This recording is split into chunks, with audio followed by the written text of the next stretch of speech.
Hello again, everybody. Barry Hyatt here in Scottsville at the UK Extension Office with my good friend Kelly Burgess. You know, Kelly, this time of year, we haven't had really bad weather yet as far as cold temperatures. That's eventually going to happen. And when it's a cold day, what better way to enjoy it than maybe a nice soup, exactly. Yeah. And I think this broccoli chowder is the perfect recipe for those cold days. Or even though it hasn't been too cold, I've heard of a lot of sickness going around lately. Yes. And a great vegetable soup, there's nothing better to cure sickness than that. I agree. I mean, and it just makes it soothing to the soul, as they say, but it's great for the throat too sometimes if you have a sore throat, right? Exactly. And these the vegetables that we're going to include in it today have lots of those vitamins and minerals that are really going to help you kick it. We are going to be using broccoli is our main highlight ingredient, but we're also including red potatoes, carrots, onions, and garlic. Fantastic. So those are all of our produce items today. Well, it looks great, and I know that you guys are probably going to love this when we finally get it finished, so let's go ahead and get started. What do we need to do first? So first we're going to start with 2 tablespoons of canola oil. Okay, we're going to add it to our skillet. I've already started the skillet to heat up a little bit. Okay, sure. So we're going to let that warm for just a moment, and we're going to add onions. We have, let's see, it's half a cup of chopped onion. Okay. We'll go ahead and get those in there. And then we have 3 cloves of garlic that is minced. Okay, very good. And so you can use the minced garlic that you can just purchase that way if you want a little bit easier of a route, but I just think there's something great about the flavor of truly fresh minced garlic. You just can't replace it. So we're gonna let those saute in there, heat up for 2 or 3 minutes until those onions start to turn a little bit translucent and a little less white and a little more clear. Would it help if I turned this over this way so you could have the handle? Sure, that's a great idea. Might help a little bit. Yeah. I should have left that. And you'll see what kind of pan we're using. This is more of a pan than a pot, but it does have high sides. This is not a huge batch of soup. It makes about 8 1-cup servings. Okay. So if you have a pan that you know is a 2-quart pan, it should fit in there. Okay, very good. But this should hopefully be able to help you there be able to see what we're doing a little bit better. Yes, very good. Today. So we'll let those continue to cook. We'll talk a little bit more about our produce ingredients before we add those in. So I have 2. These are crowns of broccoli. Okay. So you can purchase the whole head or the stalk, or these are kind of a smaller version of that. I actually couldn't find any of the whole stalk today at the grocery store. The gentleman who worked there told me that there had been some different things going on with the crop, and so there wasn't as many of those available right now. Broccoli is more of a fall crop. That's when the best broccoli is going to come from. Sure. You can also buy it frozen. There's nothing wrong with buying a bag of frozen broccoli florets. Sure. And that's actually what I have to put in our soup today. But I did want to show the actual broccoli itself too. You want to look for a stalk that is not spongy. You want it to be firm, and we don't want to see any kind of yellowing on the leaves or on the floret parts. So this one has a little bit more of that yellowing or a little bit of an imperfection. So you can just cut that out. Right, you can cut it out. If the whole thing is yellowed, that could be a sign that it's a little bit too ripe. It might be a little bit woody. So if you do buy the whole head or the whole stalk, you can use about 6 inches down from the top of the crown. Okay. So that'll help you from putting in the parts that are a little bit too woody to eat, but without wasting any of the good parts that there are. So I see this starting to heat up a little bit. I think so. It smells pretty good there, actually, doesn't it? It does. I love the smell of garlic. And even though this has garlic in it, it's not overpowering. So if you're not as big of a garlic fan as I am, don't let that scare you off. But you know, garlic has a lot of health benefits too, I've learned through the years. It does, heart health and everything. And our broccoli has a lot of vitamin C. And so you think of those emergency tablets, but broccoli is really the original cold fighter here. There you go. So we're going to go ahead and just add in our vegetables. Now on our recipe, it calls for 3 cups of broccoli. Okay. So you can look at it, if you do buy the frozen, you can see how many cups is in the package to determine what size package and how much you need. Right. We're gonna do 2 cups of the red potatoes, and I'll talk a little bit more about those while this cooks. I love those, by the way. I do too. They're great. And then we have a 1/2 cup of chopped carrots. You could use the baby carrots. I just used the whole big real carrots, and they don't have to be super finely chopped. I kind of like in my soup to be able to chew a little bit of the Had a little crunch going on there. a little crunch, right? It doesn't have to be completely homogeneous. This is more of a chunky soup, but in a good way. Where just you can still see the vegetables as they were when you put them in. There you go. You know, on a side note, I'll just tell you a quick story. I visit New Orleans usually about once or twice a year, and there's a restaurant down there. Most restaurants, when you go, they'll serve, they'll give you bread right off the bat, right? That's probably that great French bread. Yes, but the name of the restaurant is called Deanie's Seafood. Okay. And they actually bring out, instead of bread, they bring out these red new potatoes. Oh. And they have them in that Cajun seasoning, and they are to die for. So Are maybe they cooked or are they sliced? Yeah. Well, no, you have to slice them, but I mean they're full in shape and everything. A full potato. But I was like, maybe I could call them and ask them for that recipe, the seasoning. Yeah. Maybe we could try that one of these days. So that would be. I love. Speaking of Cajun, I made a batch of gumbo. Cool. On my own over the weekend, so that was my little Cajun experience. There you go. Yeah. I had some okra from the summer that I had personally frozen. So instead of buying a frozen vegetable, I bought it fresh when it was in season. And you just froze it yourself. Yeah. I froze it, and then it was a great treat to get out this time of year. So maybe we have a Cajun theme one of these months. That would be fun. That might be kind of neat. We'll Maybe pick near Mardi one. Gras or something. Yes. Possibly. Oh, good idea. Yeah.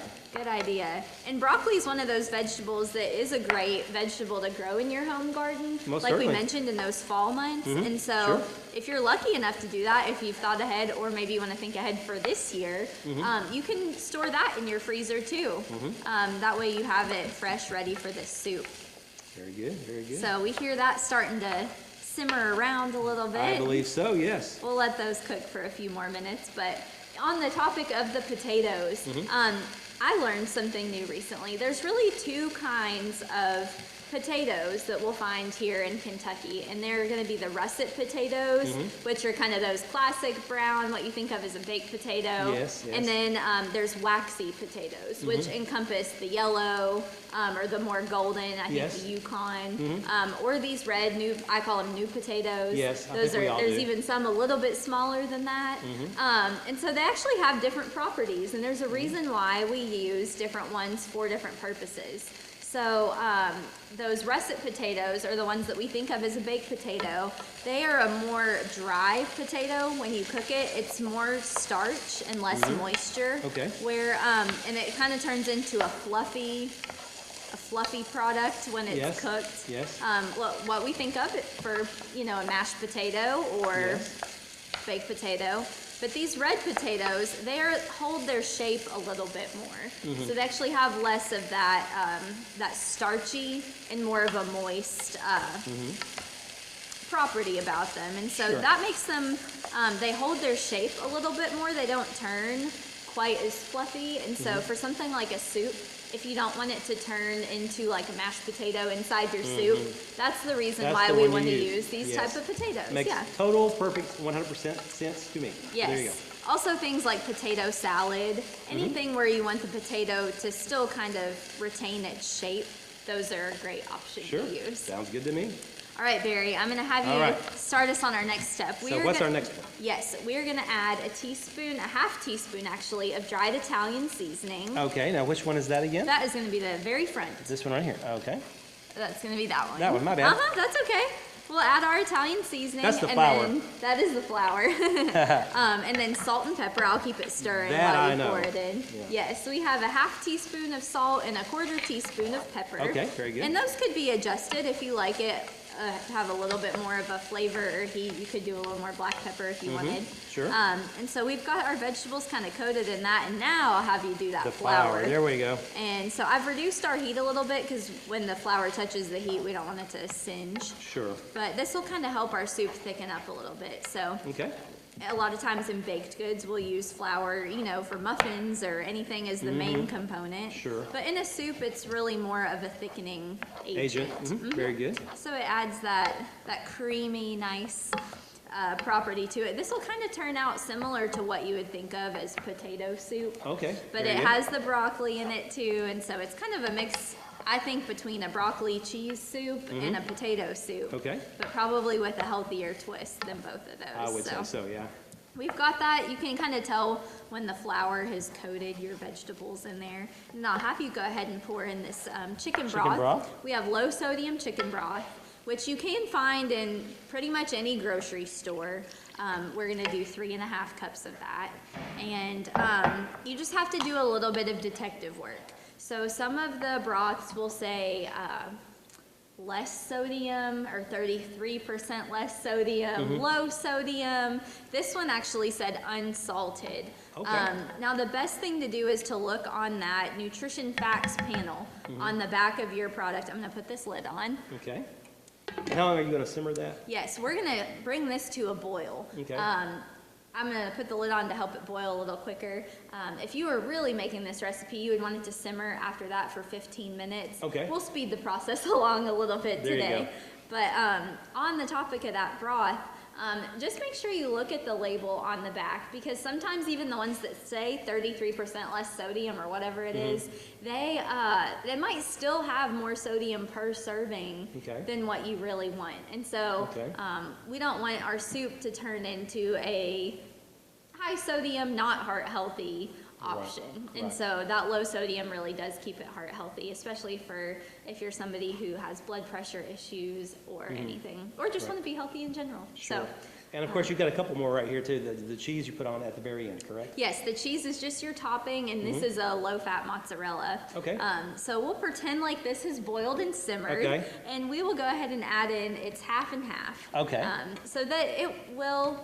We're still gonna give our soup a little bit of creaminess by adding this half and half. I'll just stir it in and then we'll let it kind of sit. I bet it'll still taste great at the very end of the day anyway. It will, but since we're adding the creaminess with the half and half, it doesn't have butter. It doesn't have, really the only fats that we've added has been the canola oil, which is a liquid, unsaturated, heart-healthy fat, and a little bit of this half and half. And so you can feel good. You can really feel good about this soup. So, and you've actually tried this already, you said. I have tried it already. I just really couldn't resist. And the final results were? It was wonderful. It was so good. Good deal. Well, hey guys, if you want the recipe, it's oh so easy to get. You can get it in a few ways. You can email me at North Central. My email address at work is barry.hyatt@nctc.com, or simply go to our website. It's www.nctc.com. It'll be under the recipe segment, or section, I guess I should say. And Kelly has another way. Yes, you can put in your search bar, Plate It Up Kentucky Proud Recipes. You can find the whole list of them, or you can also find us on Facebook at Plate It Up Kentucky Proud. So you'll see highlights. Since that Facebook page is current, you'll see what's kept in season, and give it a try.